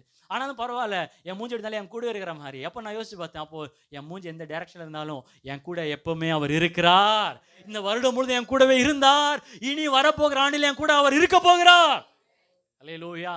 Walk with Jesus. ரெண்டாவது அதான், அவரோடு சேர்ந்து நடக்க ஆரம்பிங்க, அவரோட உறவை வளர்த்துக்கோங்க, அவரோட நெருக்கமா இருங்க, அவர்கிட்ட மனசு திறந்து பேசுங்க. அல்லேலூயா. பக்கத்தில் கைப்பிடிச்சோம், அவர்கிட்ட மனசு திறந்து பேசுங்கன்னு சொல்லுங்க. ஓகே, என்ன நடக்குது பாருங்களேன். 28ஆம் வசனம். ஆமாம், முதலாவது அவங்க இயேசுவை வார்த்தையில் பார்க்குறாங்க, ரெண்டாவது இயேசுவோடு நடக்க ஆரம்பிக்கிறாங்க, மூணாவது பாருங்க, அத்தருணத்திலே தாங்கள் போகிற கிராமத்திற்கு சமீபமானார்கள், அப்பொழுது அவர் அப்புறம் போகிறவரை போல காண்பித்தாராம். இங்கிலீஷ் அழகா இருக்கும். He acted. இது என்ன வெர்ஷன்? இது KJV. ஆமாம், இன்னொரு translation He acted were going further அப்படின்னு இருக்கும். ஃபர்தர் போகிற மாதிரி ஆக்ட் பண்ணாராம். சில பேர்னால நான் போகிறேன் பிரதர், இந்த போகிறேன் பிரதர் வாங்க போக மாட்டாங்க. ஏன்னா இருங்க ஏதாவது சாப்பிட்டு போங்க அப்படின்னு சொல்கிறதுக்காக என்ன பண்ணுவாங்க, சர்ச்சில் கூட எல்லாம் முடிச்சுட்டு நான் போகிறேன் அப்படின்வாங்க. 1 மணி நேரம் கழிச்சு பார்த்தா எங்கேயாவது சுற்றிட்டு இருப்பாங்க. ஆமாம், அந்த மாதிரி ஆண்டவர் வந்து ஆக்ட் பண்ணுறாராம், நடிக்கிறாருன்னா ஏதோ யாரையோ வஞ்சிக்கணும், பணத்தை ஏமாற்றணும், அதற்காக அவர் நடிக்கலை. ஆமாம், ரியலாக நான் வேணுமா வேண்டாமா, நான் வேணும்னா என்ன பண்ண, என்னைய இன்வைட் பண்ணி என்னை கூப்பிடு, அதுக்காக அவர் ஆக்ட் பண்ணுறாராம். அப்படியே போகிறாராம், அப்படியே யார் இழுக்கிறது, அப்படின்னு இல்லை நான் போகிறேன் அப்படின்ற மாதிரி. He acted going further அப்படின்னு இருக்கு. அல்லேலூயா. சில டைம்லாம் நம்ம நல்லா நடிப்போம். எதுவுமே நல்லா நடிச்சிருக்கீங்க எல்லாரும் அப்படி தான். பாஸை பார்த்தா அப்படியே வேலை செய்கிற மாதிரி, கட்ட கட்டன்னு வேலை செய்கிற மாதிரி. நம்ம கணவன் மணி சண்டை போட்டுனே இருப்பாங்க. திடீர்னு செல்ஃபி எடுக்கலாம், உடனே சண்டே நிப்பாட்டி இந்த போஸ் ஓகேவா, இந்த போஸ் ஓகேவா, இப்படி திரும்பி ஃபோட்டோ திருப்பி சண்டை ஆரம்பிக்கும். நிறைய இன்ஸ்டா FBக்கு ஃபோட்டோக்கெல்லாம் பின்னாடி பயங்கர நடிப்பு இருக்குது. அது சொன்னா, எனக்கு கல்யாணம் ஆகிற பொண்ணு அழகா இருக்கணும்னா ஆதார் கார்டில் அழகா இருந்தால் கல்யாணம் பண்ணிப்பேன் நான். இப்போ நான் சொன்னேன், சாமி சத்தியமான கல்யாணமே ஆகாது ஜென்மத்தில். அல்லேலூயா. அப்போ இயேசு நடிக்கிறாராம். எதுக்கு நடிக்கிறாரு? அப்புறம் போகிறவர்கள். அப்போ இந்த நடிக்கிற ஸ்கில்லாம் அவர்கிட்ட தான் வந்துருக்குது நமக்கு. அல்லேலூயா. பொண்ணு பார்க்கும்போது நடிக்கிறோம், நல்லா ஜென்டில்மேன் மாதிரி, மற்ற டைம்லாம் மென்டல் மேன் மாதிரி பண்ணுறது. ஆனால் அப்படியே பயங்கரமாக அப்படியே பெர்ஃபெக்ட் மாப்பிள்ளை மாதிரி, பெர்ஃபெக்ட் அப்பா அம்மா மாதிரி. இப்போ முதல் தடவை நான் ஒரு பொண்ணு பார்க்கும்போது மிச்சர்லாம் குத்தாங்க பாருங்க, கடன் தட்டு காலி பண்ணிட்டேங்க. ஏன்டா காலி பண்ண அதுக்குலையும் ஐயோ அப்படின்னு அவர் தட்டுலேருந்து எடுத்து கொஞ்சம் வச்சுட்டு அப்படியே வச்சிட்டேன். நான் கிறிஸ்டியை பார்க்கும்போது இப்போ உஷாராயிட்டேன், நடிக்கணும் இப்போ. அப்படியே ஒரு பூந்தியா எடுத்து, பசி வேற 10-11 மணிக்கு போயிருக்கிறோம், டீ கொடுக்குறாங்க, அப்படியே மெதுவா டீயை குச்சின்னு, சீக்கிரம் பொண்ணு எப்போ பிடிக்கும்னு சொல்லுமா தெரியலையே, அது வரைக்கும் நடிக்கலாம் டீ குடிக்கிற மாதிரி. அப்போ ஏசு ஏன் அந்த மாதிரி நடிக்கிறாராம்? ஏன் அப்புறம் போகிற ஒரு மாதிரி ஒரு நடிக்கிறாரோ? ஒரு முக்கியமான ரகசியம் பாருங்க. 29 அவர்கள் அவரை நோக்கி, நீர் எங்களுடனே தங்கியிரும், சாயங்காலம் ஆயிற்று, பொழுதும் போயிற்று என்று அவரை வருந்தி கேட்டுக்கொண்டார்கள். சொல்லுங்க, வருந்தி கேட்டுக்கொண்டார்கள். பாருங்க, அவரை வரவேற்காம அவர் வரமாட்டாரு. எத்தனை பேர் ஆமென் சொல்றீங்க? அப்பொழுது அவர் அவர்களுடனே தங்கும்படி உள்ளே போனார். he is looking for an invitation. அவர் சுயாதீனத்தின் மேல ரொம்ப நோக்கமா இருக்கிறவர் அவர். அல்லேலூயா. ஏன் ஆண்டவர் இதை என் வாழ்க்கையில செய்யல? ஏன் என் வாழ்க்கையில் இன்னும் தாமதமாவது? ஆண்டவர் கேட்கிறார், நீ எனக்கு பெர்மிஷன் கொடுத்தியா? ஃபர்ஸ்ட் முதல்ல எனக்கு நீ இன்வைட் பண்ணியா? என்ன நீ வரவழைச்சியா? இல்ல நீ என் கூட தானே இருக்கிறீங்க. இருந்தாலும் அவரும் மானம், ரோசம், சூடு, சொரணம் எல்லாம் உள்ள தேவன் அவர். நம்ம கூப்பிடாம அவர் வருகிற தேவனே அல்ல. சபைக்கு சொல்லும் போது அதான் சொல்றாரு. வெளிப்படுத்தல் எல்லாருக்கும் தெரிஞ்ச வசனம் 3:20, இதோ வாசற்படியிலிருந்து நான் தட்டுகிறேன், ஒருவன் என் சத்தத்தை கேட்டு அவனிட கதவை திறந்தால் அவனிடத்தில் நான் என்ன பண்ணுவேன்? பிரவேசிப்பேன். அப்பொழுது நான் அவனோட என்ன பண்ணுவேன்? போஜனம் பண்ணுவேன். அவனும் என்னோட என்ன பண்ணுவான்? அவர் என்ன சாப்பாடுக்கு பஞ்சமா? அவருக்கு சாப்பாடு யாராவது கொடுப்பீங்களா? வெயிட் பண்ணிட்டு இருக்கிறார். இல்ல அவர் எப்படி சொல்றாரு? என்ன அழைக்கிறீங்களா? நான் என்ன பண்ணுவேன்? நான் வருவேன். இதோ வாசற்படியில் கதவை தட்டுகிறேன், ஒருவன் என் சத்தத்தை கேட்டு கதவை திறந்தால் அவனிடத்தில் நான் பிரவேசித்து அவனோடு நான் போஜனம் பண்ணுவேன். திறக்காவிட்டால் அவன் கதவு உடையும், அவன் வீடு நாசமாய் போகும் சொன்னாரா? இல்ல. முதலாவது தேவனுடைய ராஜ்யத்தையும் நீதியும், இல்லாட்டி உனக்கு வரும் கேடு, ஜாக்கிரதையாருன்னு சொன்னாரா? இல்ல. அவர் சுயாதீனத்தை விரும்புகிற தேவன் அவர். பக்கத்துல கைப்பிடிச்சு சொல்லுங்க, சாய்ஸ் உங்களுடையது. சொல்லுங்க, நீங்க தான் ஒரு வீட்டுக்குள்ள கூப்பிடணும். அல்லேலூயா. துக்கத்தின் நேரத்தில், மனசோர்வின் நேரத்தில் அவர் இன்வைட் பண்ணி சொல்லணும், ஆண்டவரே இதுதான் விஷயம், இதுதான் என் மனசை ரொம்ப கஷ்டப்படுத்துது, இதுதான் என்னை பலவீனப்படுத்துது, இதுதான் என்னை பாதிக்குது அப்படின்ட்டு அவர்கிட்ட ஓப்பன் அப் பண்ணும் போது அவர் நமக்கு சகாயம் பண்ணுகிறவராக அவர் இருக்கிறார். இதான் 3வது ரகசியம். Invite Jesus. அவரை வரவழைங்க. இயேசு வார்த்தையில பாருங்க, இயேசுவோடு நடங்க, அவரை வரவழைங்க. ப்ரேயர் பண்ணும்போது பப்ளிக்காக ப்ரேயர் பண்ணுறோமா? டீசெண்டாக பண்ணணும், ஷார்ட்டாக பண்ணணும், ஸ்வீட்டாக பண்ணணும். ஆமாம், பிரசங்கிக்கு ஜோம் பண்ண சொன்னால் அதிகம் பிரசங்க மாதிரி ஜோம் பண்ணுறக்கூடாது. அப்போது ஆனால் பர்சனல் ப்ரேயர் வரும்போது அங்கே டீசெண்ட்லாம் பண்ணக்கூடாது. அங்கே ஆண்டவரே நீங்கள் நல்லவர், ஆண்டவரே தெரியும்டா, சொல்டா, நீங்கள் உயர்ந்தார் ஆண்டவரே, சரிடா சொல்டா. சில பேர் வருவாங்க, எனக்கு ஒரு ஹெல்ப் வேணும். என்ன ஹெல்ப் பிரதர்? சொல்லவே மாட்டாங்க கடைசி வரைக்கும். இல்லை அது எப்படி சொல்கிறேன்னு தெரியல. சரி சொல்லாதீங்க. இல்லை அது உங்ககிட்ட எப்படி சொல்கிறது? அப்புறம் ஏன் வந்தீங்க? அந்த மாதிரி நிறைய பேர் ஆண்டவர்கிட்ட போய் வந்துடுறாங்க. ஆண்டவரே, ஆண்டு கேட்குறாரு, எப்படா இருக்க? ஆண்டவர், நான் நல்லா இருக்கேன், நீங்கள் நல்லா இருக்கீங்களா? உங்கள் சீட்லாம் பரலோகத்தில் பரவாயில்ல, ஓகேவா? ஓகே, உடம்புலாம் பார்த்துக்கிறீங்களா அப்படின்னு கிளம்பிடுறாங்க. ஆண்டவர் சமூகத்துக்கு வந்தால் நம்மளே ஓப்பன் அப் பண்ணி உட்காரும் பொழுது, என்ன பிரச்சனையாக இருந்தாலும், என்ன கடனாக இருந்தாலும், என்ன வியாதியாக இருந்தாலும் அவர்கிட்ட சொல்லும் போது அவர் தீர்வை ஏற்படுத்துகிற தேவனாக இருக்கிறார். எத்தனை பேர் ஆமேன்னு சொல்றீங்க? நம்ம ஒவ்வொரு சூழ்நிலையும் ஒரு அறையா பாருங்க. அந்த அறைக்கு ஒரு கதவு இருக்குது, அந்த கதவு பின்னாடி வெளியில இயேசு இருக்கிறாரு. அதை நீங்க திறந்து கொடுத்தீங்கன்னா அவர் அதை டீல் பண்ணுகிறார். அல்லேலூயா. எத்தனை பேர் அல்லேலூயா சொல்றீங்க? அவர் சொல்றாரு, நீ எனக்கு கதவு திறந்து கொடுத்தீங்கன்னா நான் என்ன பண்றேன்? அந்த பிரச்சனைக்குள்ள வரேன், அந்த அக்னிக்குள்ள நான் வரேன், நான் உனக்காக பெரிய காரியம் நான் செஞ்சு முடிக்கிறேன். எப்படி பிரதர் திறந்து கொடுக்கறது? திறந்தா 1008 குப்பைலாம் உள்ள இருக்குது. குப்பை இருந்தாலும் அதை சுத்திகரிக்கிற தேவனாக அவர் இருக்கிறார். அவர் வந்துட்டார்னா நம்முடைய உள்ளம் பரிசுத்தமாய் மாறும். எல்லா ரகசியமான பாவங்கள், எப்படிப்பட்ட தவறான எண்ணங்கள் இருந்தாலும் எல்லாத்துக்கும் ஜீசஸ் ஓப்பன் அப் பண்ணி சொல்லுங்க. தைரியமா வாய் திறந்து தனிப்பட்ட ஜெபத்தில் சொல்லுங்க. அவர் அதிலிருந்து விடுதலை தருகிறவராக இருக்கிறார். வானத்தையும் பூமியும் படைத்தவர் ஒரு சாதாரண மாட்டுத்தொழுவத்தில் பிறக்கிறாராம். எதுல பிறக்கிறாரு? அங்கே எவ்வளோ சாணம் இருந்திருக்கும், எவ்வளோ ஒரு ஸ்மெல் அடிச்சிருக்கும். ஏன்னா அதை பற்றிலாம் கவலை இல்லை. ஏன்னா நம்ம இருதயமே ஒரு தொழுவ மாதிரி தான். நம்மளுக்குள்ள ஆடு இருக்குது, மாடு இருக்குது, சில குரங்குலாம் இருக்குது, நமக்குள்ள தேவையான அசுத்தங்கள்லாம் இருக்குது. ஆனால் அதெல்லாம் ஒன்றும் பண்ணுறதே இல்லை. அவர் வர்றாரு, வந்தார்னா அந்த இடமே பரிசுத்தமாகிறது. கர்த்தர் நம்முடைய அழுக்க பார்த்து அவர் ஆச்சரியப்படுகிறவர் அல்ல, வரவேற்பை பயன்படுத்தி அவர் சுத்திகரிக்கிறார். எத்தனை பேர் ஆமேன்னு சொல்றீங்க? சில டைம் நம்ம சொந்தக்காரங்க வந்தோம், நம்ம என்ன பண்ணுறோம், உடனே வீட்டுக்கு வராங்கன்னா நான்லாம் சில டைம் சொல்கிறேன், அந்த பஸ் ஸ்டாண்ட்லேயே இருங்க, உங்களுக்கு வழி தெரியாது, நான் வரேன்றோம். அதுக்குள்ளே இங்கே சோஃபா அடியில் எல்லாம் தள்ளு, பீரோ கட்லடியில் எல்லாத்தையும் தள்ளு, எல்லா பெட்ஷீட்டை போட்ட மூடு. சில டைம் அப்போ கதவாண்ட வந்து சில பேர் தட்டுவாங்க, பாஸ்டர் அப்படின்வாங்க. ஐயோ, அப்போ தான் வந்து உள்ளே வரும்போதே அங்கே துவைக்கிறது இங்கே துவைக்கிறது அப்படியே ஆக்டிங்லாம் பண்ணிடுறது. சுத்தமாக வைக்கிற மாதிரி நாங்கள் பண்ணுறோமா? அல்லேலூயா. ஆனால் இயேசு கிறிஸ்து அப்படி அல்ல. எவ்வளோ அசுத்தங்கள் இருந்தாலும், வீடு குப்பையாக இருந்தாலும், ரொம்ப ஏன்னா இவங்க வீட்டுக்கு எப்போயோ தான் போகிறாங்க, ரொம்ப நாள் கழித்து போகிறாங்க. எருசலேம்லேருந்து எங்கே போகிறாங்க? எம்மாவுக்கு போகிறாங்க. எவ்வளோ நாள் வீட்டுக்குள்ளே இருந்தாங்கன்னு தெரியல, வீடு எப்படி இருக்குன்னு தெரியல. ஆனால் அவர் வீட்டுக்குள்ளே வந்துட்டார்னா அந்த வீடு ஆசீர்வதிக்கப்பட்டாய் மாறுகிறது. எத்தனை பேர் ஆமேன்னு சொல்றீங்க? என்ன நடக்குது அந்த வீட்டுக்குள்ள? 29வது வசனம் பாருங்க. அவர்கள் அவரை நோக்கி, நீர் எங்களுடனே தங்கிரும், சாயங்காலம் ஆயிற்று, பொழுதும் போயிற்று என்று அவரை வருந்தி கேட்டுக்கொண்டார்கள். அப்பொழுது அவர் அவர்களுடனே தங்கும்படி உள்ளே அவர்களோட, இந்த வசனத்தை சேர்ந்து வாசிப்போம், அவர்களோட அவர் பந்தி இருக்கையில் அவர் அப்பத்தை எடுத்து அவர் ஆசீர்வதித்து அதை பிட்டு அவர்களுக்கு கொடுத்தார். யார் ஹோஸ்ட் அங்க? வீட்டுக்காரர் யாரு? பேர் என்ன? அவர் பேரு கிளியோப்பாவும் மனைவின்னு வச்சுப்போமா? கிளியோப்பாவும் மனைவியும் குடும்பம். ஆனா கெஸ்ட் யாரு? ஆக்சுவலா யார் சர்வ் பண்ணியிருக்கணும்?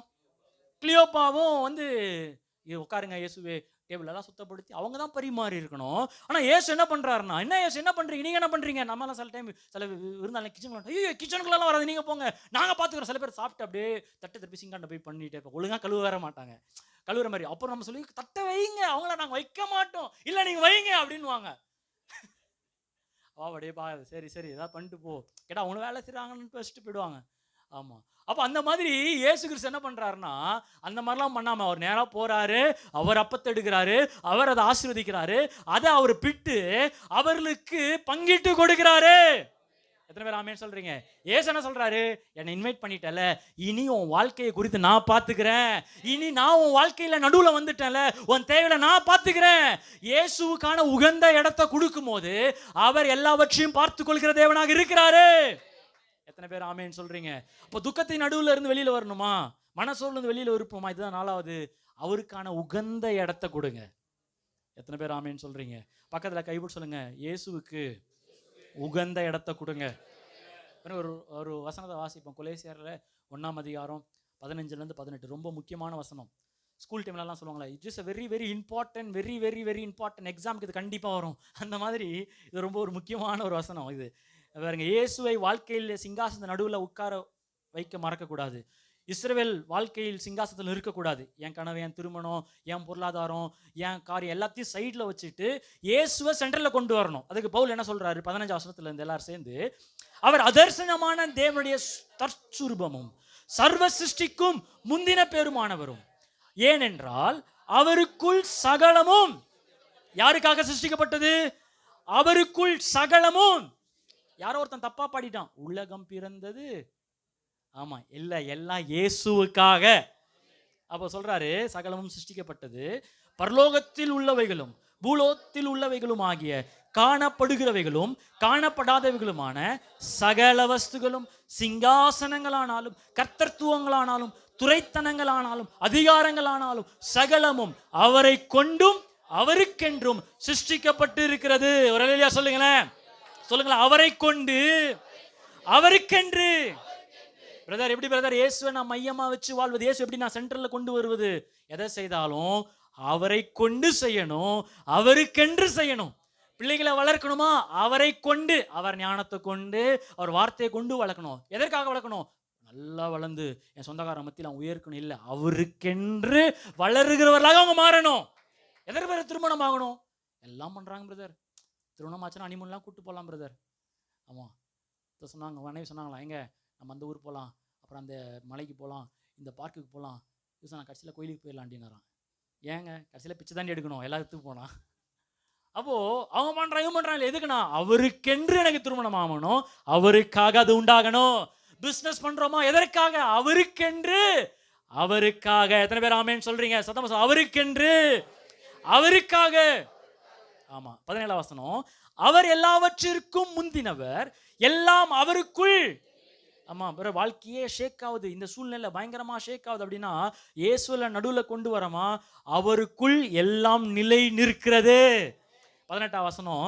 அவரே சபையாகிய சரீரத்திற்கு தலையானவர், எல்லாவற்றிற்கும் முதல்வராயிருக்கும்படி அவரே ஆதியும் மரித்தோரிலிருந்து எழுந்த முதற் பெருமானவர். அல்லேலூயா. நல்லா கரங்களை தட்டி ஆண்டவருக்கு மகிமைப்படுத்துவோமா? என் வாழ்க்கையில எல்லாமே இயேசுதான். அவரை பிடிச்சுக்கிட்டீங்கன்னா, அவருக்கென்று வாழ்ந்தீங்கன்னா, அவருக்காக செய்தீங்கன்னா நிச்சயமாய் நம்மளால நிலை நிற்க முடியும். அல்லேலூயா. இயேசு மரியாளும் எகிப்துக்கு போறாங்க, இயேசுவை கூட்டிட்டு போறாங்க. திடீர்னு வீடு மாத்துறது கூட இல்லை, நாட்டே மாத்துறாங்க. அப்போ எவ்வளவு தேவைகள் இருந்திருக்கும் பாருங்க. வெறும் தச்சு தொழில் செய்யறவர் தான், ரொம்ப கஷ்டப்படுற குடும்பம் தான். ஆனா அவருக்கென்று, இயேசுவுக்கென்று வாழும்போது, அவருக்காக வாழும்போது, அவரை தேடி எகிப்துல வாழ்கிறதற்காக தங்கமும் பொன்னும் வெள்ளை போலமும் தூப வர்க்கமும் அவங்களை தேடி வருகிறது. யார்கிட்டயும் போய் கேட்கல.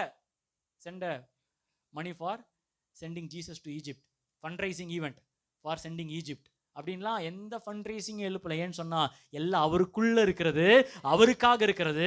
நான் அவரை மையப்படுத்தி வாழும் பொழுது என் வாழ்க்கை அவர் மகிமைப்படுத்துகிற தேவனாக இருக்கிறாரு. அல்லேலூயா. பேதுருவை கூப்பிட்டு சொல்றாரு, வா மீன் பிடிக்க போலான்னா போறாங்க. திரளான மீன்கள் கிடைக்குது.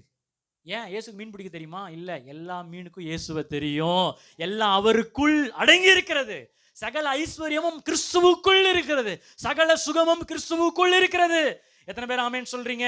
அப்ப இயேசு கிறிஸ்துவ நடுவுல கொண்டு வந்து சொல்லுங்க, நான் உங்களை பார்க்கணும், வார்த்தையில உங்களோடு நடக்கணும், உங்களை நான் வரவேற்கணும், உங்களை மையப்படுத்திய வாழ்க்கை வாழும் பொழுது நிச்சயம் வாழ்க்கை ஆசீர்வாதமாய் மாறும். அல்லேலூயா.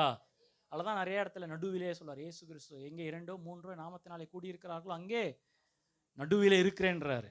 7 குத்து விளக்கின் மத்தியிலே உலாவுகிற தேவனாக இருக்கிறார். அல்லேலூயா. அப்போ துக்கத்தை ஜெயிக்கணுமா, உங்க வாழ்க்கையில இருக்கிற மனசோர்வை ஜெயிக்கணுமா, இந்த 4 விஷயத்தை செய்ய ஆரம்பிங்க. என்னன்னா, இயேசு கிறிஸ்து எதுல பாருங்க? வார்த்தையில பாருங்க. தரிசனத்துல பார்க்கறது நல்லது, போட்டோல பார்க்கறது நல்லது. அதை விட அவர் யார் என்பதை வார்த்தையிலிருந்து கற்றுக்கொண்டாதான் அதுதான் நிலையான வழி, நிச்சயமான வழி, அதுதான் ஸ்திரமான வழி. 2வது, இயேசுவோட என்ன பண்ணுங்க? நடக்க ஆரம்பிங்க. 3வது, அவர் என்ன பண்ணுங்க? இன்வைட் பண்ணுங்க. அவர் ரியலா யாருன்னு அப்பதான் தெரிஞ்சுக்க முடியும். குப்பையா இருக்குதா பரவாயில்ல, கூப்பிடுங்க. அவர் அப்பதான் அவர் வருவார். 4வது, உள்ள வந்து ஆமா, அவர் அப்பத்தை எடுத்து கொடுக்குற அளவுக்கு அவருக்கு ஒரு முக்கியமான பகுதி, அவருக்கு இடத்த கொடுங்க. அப்ப இப்ப என்ன நடக்குது? இப்பதான் கிளைமேக்ஸுக்கு வரும். கிளைமேக்ஸுக்கு ஆமா, இப்போ ஒரு 4 ஆசீர்வாதங்கள் நடக்குது பாருங்க. அதை நம்ம வாசிச்சுட்டு நம்ம முடிக்க போறோம். 31 வசனம் பாருங்களேன். 31 வசனம். அப்பொழுது அவருடைய கண்கள் திறக்கப்பட்டு, எல்லாம் சொல்ல, கண்கள் திறக்கப்பட்டு அவரை அறிந்தார்கள். அல்லேலூயா. கண்கள் திறக்கப்பட்டால் பார்க்கணும் தானே. when your eyes are open, do you see or do you know? தெரியல பிரதர் அப்படின்னீங்களா? கண்கள் திறந்துச்சுன்னா நீங்க பாப்பீங்களா, அறிந்து கொள்வீங்களா? ஆனா இவங்க இங்க என்ன சொல்லப்பட்டிருக்குதுன்னா, கண்கள் திறக்கப்பட்ட போது அவர்கள் என்ன பண்ணினார்கள்னா அறிந்தார்கள். ஏன்னா திறக்கப்பட்டது இயற்கையின் கண்கள் அல்ல, திறக்கப்பட்டது மனக்கண்கள். இந்த கண்களால பார்த்து தெரிந்து கொள்வதை விட மனக்கண்களால பார்த்து அவர் அறிந்து கொண்டாதான் அந்த வெளிப்பாடுல ஸ்திரமா நம்மளால இருக்க முடியும். இயேசு கிறிஸ்துவை நீங்க பார்க்க பார்க்க பார்க்க உங்க மனக்கண்கள் திறக்கப்படும் இயேசுவின் நாமத்தில். 2 பேரை தட்டி சொல்லுங்க, உங்க கண்கள் திறக்கப்படும். எதெல்லாம் உங்க கண்கள் அடைக்கப்பட்டு இருக்கிறதோ இந்த ஆராதனையில கர்த்தர் உங்க கண்களை திறப்பாராக. இனி உங்களுக்கு வைத்திருக்கிற ஆசீர்வாதங்களை பார்க்கும்படி கண்கள் திறக்கப்படுவதாக. 32 வசனம் பாருங்க. அப்பொழுது அவர்கள் ஒருவரை ஒருவர் நோக்கி, வழியிலே அவர் நம்முடனே பேசின வேத வாக்கியங்கள் நமக்கு விளக்கி காட்டினவை. இதான் பயங்கரம் பாருங்க. இயற்கை கண்களால பார்த்து இயேசு என்ன பண்றாரு? இப்போ மறைஞ்சிட்டாரு. அதை பெருசா நினைக்கவே இல்லை. ஆனா மனக்கண்களால பார்த்தாங்களே, அதை அவங்களால மறக்கவே முடியல. எத்தனை பேர் ஆமேன்னு சொல்றீங்க? இயற்கையா நீங்க பார்த்துட்டீங்கன்னு சொன்னா அது கொஞ்ச நேரம் இருக்கும், கொஞ்ச நேரம் போயிடும் அந்த உணர்ச்சி, புத்துணர்ச்சி எல்லாம். ஆனா மனக்கண்கள்ல வார்த்தையில நீங்க யாருன்னு பார்த்துட்டீங்கன்னு சொன்னா அது நீடிய நித்திய காலமா அது நிலைத்திருக்கும். அல்லேலூயா. இப்போ முதல் ஆசீர்வாதம் கண்கள் திறக்கப்படுகிறது. 2வது பாருங்க, அதே 32 வசனத்துல, நம்முடைய இருதயம் நமக்குள்ளே கொழுந்து விட்டு எரியவில்லை. எத்தனை பேர் ஆமென் சொல்றீங்க? your heart ablaze for Jesus. உங்க இருதயம் இயேசுவுக்காக கொழுந்து விட்டு எரிய போகிறது.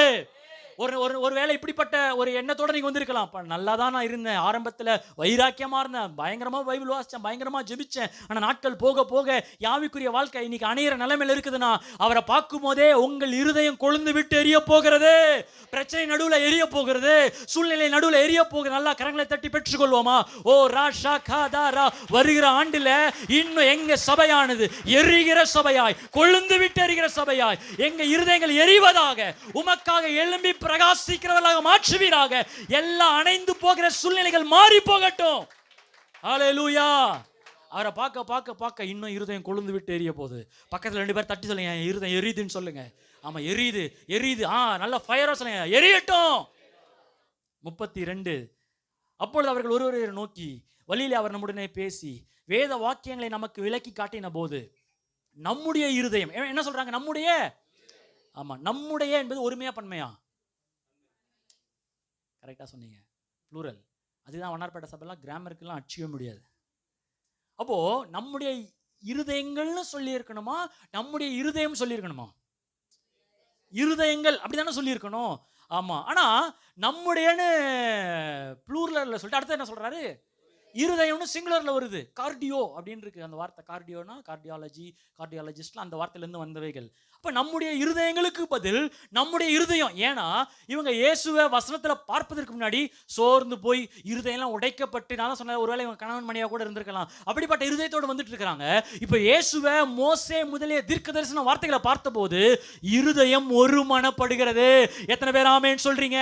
இயேசுவை பார்க்க பார்க்க ஒரு மனதை கர்த்தர் கட்டளையிடுவார். Your marriage life will be mended. திருமண வாழ்க்கையில, குடும்பத்துல ஒரு மனதை கர்த்தர் கட்டளையிடுவார். அல்லேலூயா. ஒருவேளை சண்டைகள் ஏற்படலாம், சச்சரவுகள் ஏற்படலாம், அதெல்லாம் ஏற்பட்டதான் திருமணம். அல்லேலூயா. குடும்ப வாழ்க்கையில டிஸ்அக்ரிமெண்ட்ஸ் வரும், வராதுன்னு யாரும் என்ன பண்ண முடியாது. ஏன்னா இவர் வேற குடும்பத்தில் பிறந்தவர், வேற விதமாக வளர்க்கப்பட்டவர், வேற படிப்பு படித்தவர், எங்கேயோ இருந்தவர், ஏதோ கலாச்சாரத்தில் வாழ்ந்தவர். இவங்க ஏதோ ஒரு கலாச்சாரத்தில், ஏதோ பெற்றோர் கீழே, ஏதோ ஒரு படிப்பு படித்தவங்க. 2 பேரையும் சேர்த்து ஒரே நாளில் all the best, happy married life சொன்னால் ஹாப்பி ஆகிடுமா? கொஞ்ச நேரம் தான் ஹாப்பின்னு இருக்கும். 3ஆம் மாதத்தில் காப்பி கூட சண்டை வரும். முன்னாடி காப்பி போடுற, மூஞ்சி மாதிரியே காப்பி போடுறிய அப்படின்ட்டு வரும். அப்போது டிஸ்அக்ரிமெண்ட்ஸே இல்லைன்னா உங்கள் திருமணம் செத்து போச்சுன்னு அர்த்தம். இப்போ கோவங்கள், வாக்குவாதங்கள் உண்டாகும். ஆனா இயேசுவை பார்க்க ஆரம்பிச்சுட்டீங்கன்னா, வார்த்தையில் இருக்கிற இயேசுவை பார்த்தீங்கன்னா, ஒரு மனதை கர்த்தர் கட்டளையிடுகிறார். எத்தனை பேர் கையெழுத்தி ஜெபிக்க போறீங்க? என் குடும்பத்தில் ஒரு மனதை கர்த்தர் கட்டளையிடுவீராக, எங்க சபையில் ஒரு மனதை கர்த்தர் கட்டளையிடுவீராக. இந்த வருகிற நாட்கள்ல ஒரு மனதின் ஆவி, ஜெபத்தில் ஒரு மனம், விசுவாசத்தில் ஒரு மனம், பக்தி வைராக்கியத்தில் ஒரு மனம், வேத வாசிப்பில் ஒரு மனத்தை எங்க குடும்பத்தில் கட்டளையிடுங்க, எங்க சபையில நீர் கட்டளையிடுவீராக. ஹல்லேலூயா. இன்னைக்கு நிறைய பேர் குடும்பம் ஏன் சேர்ந்து இருக்குன்னா பிள்ளைகள்னால சேர்ந்து இருக்கிறாங்க. ஆமா, பிள்ளைகள்லாம் ஒரு நாள் வெளியில போயிட்டாங்கன்னா அவங்க என்ன பண்ணிடலாம், பிரிஞ்சிடறா, அந்த மாதிரி ஒரு மனப்பக்குவத்தை நீங்க வந்துட்டாங்க. பிள்ளைகள்னால நம்முடைய குடும்பம் இல்லை, பொருளாதாரத்தை சார்ந்து நம்முடைய குடும்பம் இல்லை, கர்த்தரை சார்ந்து நம்முடைய குடும்பம் ஒன்றாக இருக்கிறது. எத்தனை பேர் ஆமென் சொல்றீங்க? கணவன் ஆண்டவரை நேசிக்கணும், மனைவி ஆண்டவரை நேசிக்கணும், கணவன் ஆண்டவரை பிடிச்சிக்கணும், மனைவி ஆண்டவரை பிடிச்சிக்கணும். 2 பேர் சேர்ந்து இணைந்து பிடிக்கும் பொழுது அந்த குடும்பத்தை கர்த்தர் ஆசீர்வதிக்கிறார், அந்த குடும்பத்தை நிறைவாய் மாற்றுகிறார். அல்லேலூயா. முதல்ல தேவன், நெக்ஸ்ட் என் மனைவி, அதுக்கப்புறம் தான் என்னது? பிள்ளைகள். இதை திருமணம் ஆனவங்க கையில் பிடிச்சி சொல்லுங்க, முதல்ல தேவன். திருமணம் ஆனவங்க பக்கத்தில் இருக்கிற ஆளை கையில் பிடிச்சி சொல்லுங்க, முதல்ல தேவன், அதுக்கப்புறம் உங்க கணவன் இல்லை மனைவி, அதுக்கப்புறம் தான் பிள்ளைகள். இப்போ நிறைய பேர் எப்படி ஆகிட்டானா, தேவன் அப்புறம் குடும்பம்னு வந்துடுறாங்க. பிள்ளைகள் வளருவாங்க, படிப்பாங்க, நாளைக்கு கல்யாணம் அவங்க என்ன பண்ணிடுவாங்க, போயிடுவாங்க. ஆனால் கடைசி வரை நம்மோடு இருப்பது, மரண பரியந்தம் இருப்பது நம்முடைய மனைவி இல்லை நம்முடைய கணவன் தான். எத்தனை பேர் ஆமேன்னு சொல்றீங்க? சத்தமா ஒரு அல்லேலூயா. ஒரு கணவர் ஒரு கல்லறையில் போயிட்டு அழுதுகிட்டே இருந்தாராம். ஐயோ என்னை விட்டு போயிட்டேன், ஏன் இப்படி போயிட்டேன், ஏன் தான் இப்படி பண்ணேன், ஏன் தனியாக விட்டு போயிட்டேன்னு அழுதாராம். அது கேட்டான், என்ன சார் உங்கள் மனைவி இறந்துட்டாங்க? இல்லை சார், என் மனைவியோட முதல் புருஷன் இறந்துட்டார் சார், அதனால தான் என்ன பண்ணேன், நான் இதில் மாட்டிக்கிட்டேன். அல்லேலூயா. இல்லை, இயேசுவை நடுவில் வச்சு வாழ்ந்தோன்னா நம்ம வாழ்க்கை துக்கம் இல்லாமல் வாழ முடியும். எத்தனை பேர் ஆமேன்னு சொல்றீங்க? 4வது அந்த ஆசீர்வாதத்தை பார்த்துருமா? இப்போ உடைக்கப்பட்ட இருதயங்களை கர்த்தர் ஒன்றா மாற்றிடுறாரு, கொழுந்து விட்டு எரிய பண்ணுகிறாரு, மனக்கண்கள் திறக்கப்படுகிறது. கடைசியா 33 வசனம் பாருங்க. அந்நேரமே எழுந்திருந்து எருசலேமுக்கு திரும்பி போய் பாருங்க, இப்பதான் நடந்து வராங்க. எங்க நடந்து வராங்க? எருசலேம்ல இருந்து எம்மாவுக்கு வராங்க. கிட்டத்தட்ட 15 கிலோமீட்டர் சொன்ன, 7 8 மைல், 15 கிலோமீட்டர்னு வச்சுக்கோங்களேன். 15 கிலோமீட்டர், 5 கிலோமீட்டரை 1 ஹவர் 1.5 ஹவர் நடக்கணும்னா கிட்டத்தட்ட ஒரு 3 மணி நேரம் நடந்து வந்திருக்கிறாங்க. வந்த பிறகு இயேசுவை பார்த்த உடனே திருப்ப அடுத்த ஒரு 15 கிலோமீட்டர் நடக்கிறாங்களாம். அல்லேலூயா. அப்படின்னா அந்த வாக்கிங் பிரேயரை வேணாம் பிரதர் அப்படின்றீங்களா நீங்க? ஆமா, டேவிட் ஆனாலும் அந்த வசனத்தெல்லாம் பார்த்துக்கூடாதுன்றீங்களா? போய் அங்க போய் நின்று வார்த்தையை பார்த்த உடனே திரும்ப எங்க போறாங்க?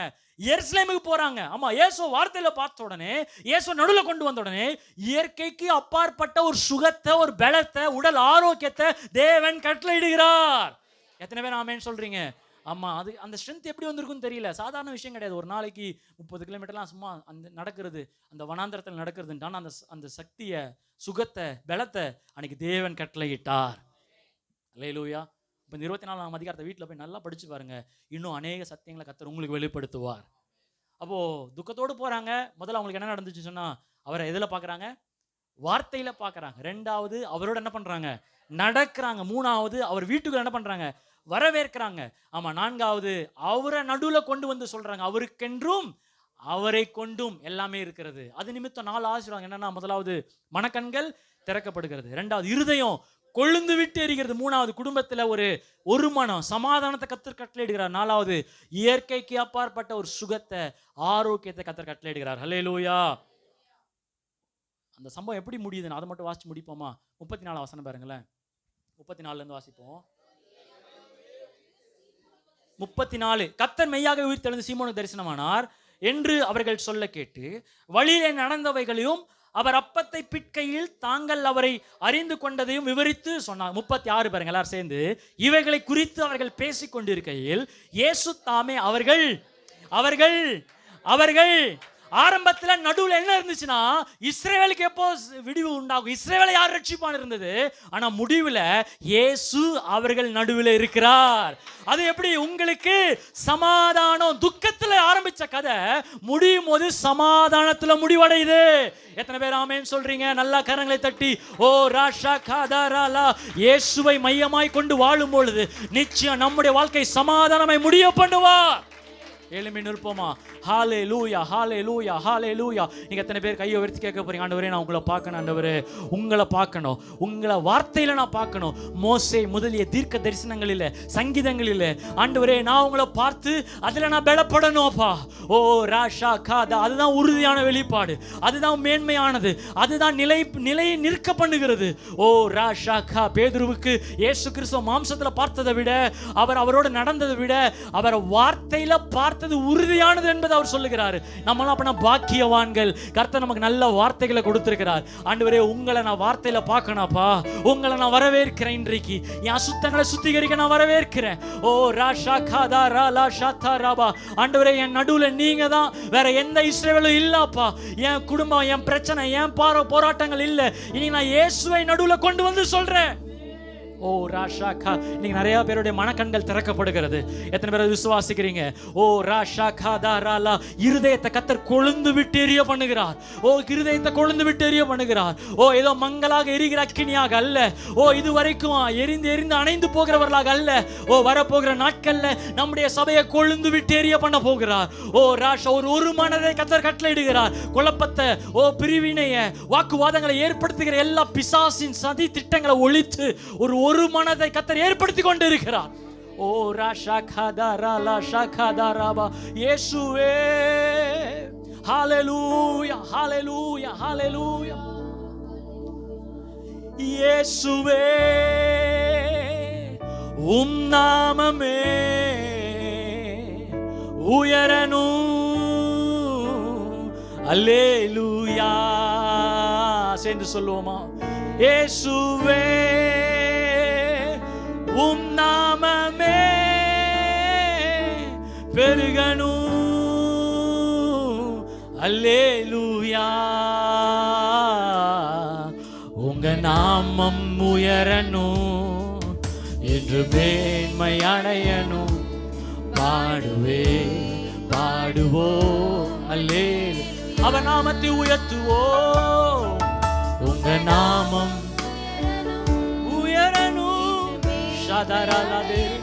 இயேசுவே பாடுவோம். அல்லேலூயா, ஹல்லேலூயா, ஹல்லேலூயா. இரு கரங்களை உயர்த்தி ஹல்லேலூயா.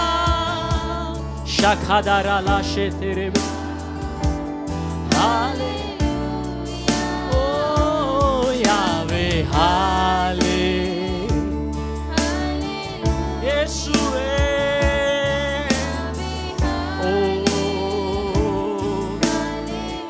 சிங்கத்தின் கெபியிலும் சிங்கத்தின் கெபியிலும் தீசூழல் உங்க நாமம் உயர்த்தும் போது சேதங்கள். எத்தனை பேர் விசுவாசிக்கிறீங்க? இன்னைக்கு அவர் நாமத்தை உயர்த்தும் போதே உடல் சுகத்துல, வாழ்க்கையில ஒரு சுகத்தை, பலத்தை கர்த்தர் கட்டளையிட்டு கொண்டு இருக்கிறார். போது சேதங்கள். இரு கரங்களை உயர்த்தி இயேசுவே இயேசுவே